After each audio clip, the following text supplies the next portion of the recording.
it's a amount of rain in 1 month. What happened in 17, actually start 16, 17, the amount come 400, 300 mm come in within 24 hours. And because of that, it got struck at ni. Dan because of that juga saya mengarah dan mereka bersiap sedia dengan apa yang telah mereka bersiap untuk jangka tempoh tersebut. Tapi semua kerja sebulan itu datang dalam tempoh 1 hari.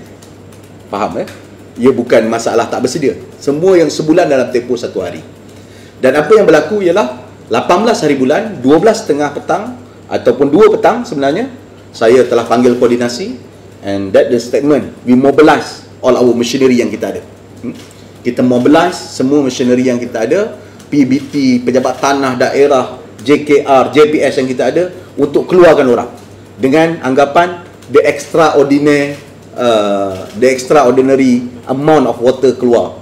Menjelang malam, after we got the reports, the number is so overwhelming, and because of that, by 8:30 saya telah menelefon Perdana Menteri mengharapkan semua aset dan sokongan federal yang ada untuk mendapat sokongan. Dan pada ketika itu Perdana Menteri memaklumkan ia adalah di bawah kelolaan NADMA. Dan pada 8.45 malam, dan saya tweet 8.56 malam, saya telah berhubung dengan Menteri Pertahanan Datuk Seri Syamuddin Tun Hussein, memaklumkan keperluan kita untuk mobilisasi aset tentera. Pada ketika itu, hasil daripada perbincangan saya dan esko-esko sudah pasti di dalam talian kerana mereka di lapangan pada ketika itu, untuk minta bantuan daripada federal dan sebagainya.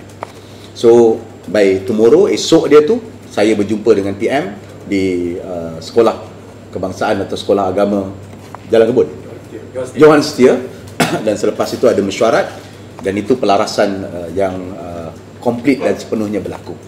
So kalau saya nak jawab pelarasan berlaku November untuk ready taburan hujan 1 bulan.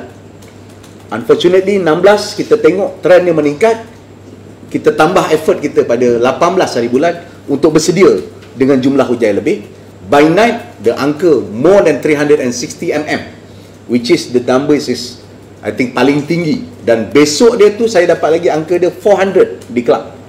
Itu memang tak pernah dicatatkan, dan I think kita repeat sejarah tahun 1971 dan mungkin tahun 95 sebagaimana yang berlaku lepas.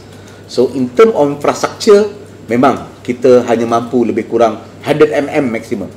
Semua projek-projek kita adalah on 100 mm. Di kebanyakan kawasan-kawasan negeri Selangor adalah dalam sekitar 60 hingga 70 mm. Jadi sebab itu mentaliti ataupun persediaan kita ialah pada kadar lebihan daripada 60 ke 100. So it's a flash flood. Unfortunately, pada ketika yang sama juga ada berlakunya apa yang dipanggil sebagai fenomena air pasang besar yang mencatatkan pada angka 4.5 meter. Angka terbesar adalah pada sekitar 5 hingga 5.5 pada awal bulan Disember, dan memang telah berlaku. Dan because of that, pintu air kita terpaksa tutup. Kalau tidak, limpahan air laut akan menerjah ke daratan, dan mungkin Shah Alam dan kawasan sekitar ini juga akan lebih parah ataupun lebih besar bencana yang laku. Jadi bila penurunan berlaku mulai 19 hari bulan, 19 hari bulan telah berlaku penurunan air pasang. Dalam masa yang sama, kita dah boleh lihat penyusutan apa yang berlaku terhadap beberapa lokaliti-lokaliti dan kawasan, termasuk di Seri Muda, apabila semalam kadar peningkatannya adalah sekitar 1 meter dan 1.5 meter, dan hari ini saya rasa lebih ramai dapat dikeluarkan. Dan apa yang berlaku pula, kenapa tiba-tiba di Bukit Canggang, di Labuan Dagam, di kawasan yang Sepang dan sebagainya masih lagi berlaku genangan dan lebih tinggi pada tarikh 20 hari bulan semalam?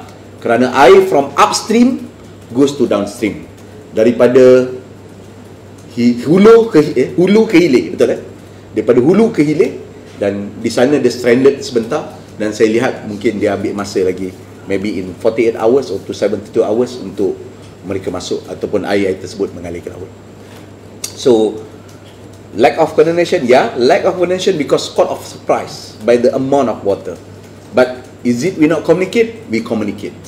And tadi pagi tadi juga PM telah mengusikan satu mesyuarat keselamatan negara khas, dan ini bermakna Majlis Keselamatan Negara akan menguruskan bencana ini, dan saya telah dihubungi juga oleh pihak MKN untuk mempengerusikan Majlis Keselamatan Negara di pihak negeri Selangor, dan insya-Allah saya akan panggil semua pihak termasuk pihak pemangkam untuk kita selaras khususnya proses pemulihan selepas ini.